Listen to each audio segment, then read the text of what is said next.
SAPH7. So ఈ respective codes మాత్రమే తీసుకోవాల్సి వస్తుంది. చాలా ఉంటాయి కోడ్స్ SAPలో.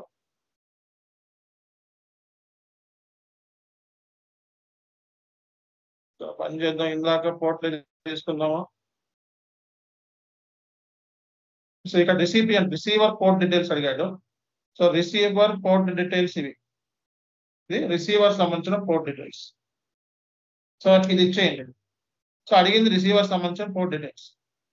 సో మనకి సేవ్ చేస్తే మనకి సేవ్ అయిపోయింది. సో అంటే ఏంటి, ఒక పార్ట్నర్ కి మనం మెసేజ్ టైప్స్ ఇలా క్రియేట్ చేస్తాం. ఇంకో మెసేజ్ టైప్ క్రియేట్ చేయాలనుకో, so order message type create చేయాలనుకో ఇంకా, సో ఆర్డర్స్ అని చెప్పి తీసుకుంటాం.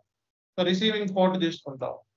ఓకే, బేసిక్ టైప్ వచ్చేటప్పటికి సో మనం ఇవి తీసుకుంటాం. ట్రాన్స్ఫర్ ఇమీడియట్లీ అని చెప్పి తీసుకొని సేవ్ చేస్తాం. అంటే ఒక పార్ట్నర్ ప్రొఫైల్లో నీ డ్యూటీగా నీ పార్ట్నర్ ప్రొఫైల్ క్రియేట్ చేయడం main tomorrow.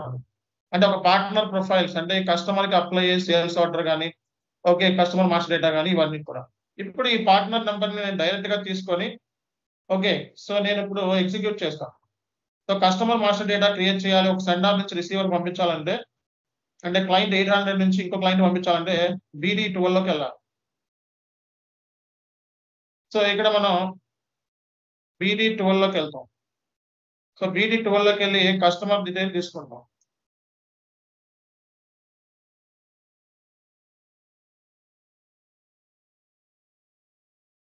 So just now I created customer right. So ఇది తీసుకుంటాం. సో ఇక్కడ మెసేజ్ వచ్చేటప్పటికి డెబ్మాస్ అని చెప్పి తీసుకోవాలి. డెబ్మాస్ లాజికల్ సిస్టమ్ సక్సెస్ అయిన లాజికల్ సిస్టమ్ 800కి అయితే మనకి ఆల్రెడీ 800కి అయితే ఇక్కడ చూడండి సెండార్ వచ్చేటప్పటికి ఇది, రిసిపియంట్ వచ్చేటప్పటికి మనకి ఇది అనమాట. రిసిపియంట్ వచ్చేటప్పటికి ఇది. సో ఈ రిసిపియంట్ మనం తీసుకుంటాం ఇక్కడ. ఓకే, సో కానీ సెండార్ వచ్చేటప్పటికి మనకి పంపించేది క్లయింట్ 800కి. సో క్లయింట్ 800కి ఇది మార్చాలి మనం.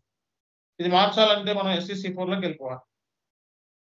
సో క్లయింట్ డీటెయిల్స్ SEC4లో ఉంటాయి. 800 నుంచి సో మనం సో క్లయింట్ అని మార్చాలి. సో దీని ప్లేస్ లో నేను ఇది తీసుకుంటాను. ఓకే, సో డేటా వచ్చేటప్పటికి 800 నుంచి రిసీవర్ సిస్టమ్కి పంపిస్తున్నాను. రిసీవర్ సిస్టమ్ దీనికి. ఓకే, ఇది రిసీవర్ పోర్ట్, రిసీవర్ సంబంధించిన ఇన్ఫర్మేషన్ దీన్ని పంపిస్తుంది. ఇది పంపించేటప్పుడు మనకి ఐడాక్ అనేది జనరేట్ అయింది. ఓకే చేస్తే క్రియేట్ అయింది.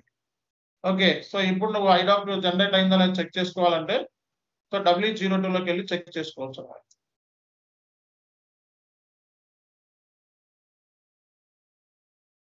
సో ఈ రోజు డేట్ మీద మనకి ఐడాక్స్ అన్ని కూడా సక్సెస్ఫుల్ అయ్యాయి. అర్థమైందా? అంటే ఒక సక్సెస్ఫుల్ ఐడాక్ ని తీసుకొని మనం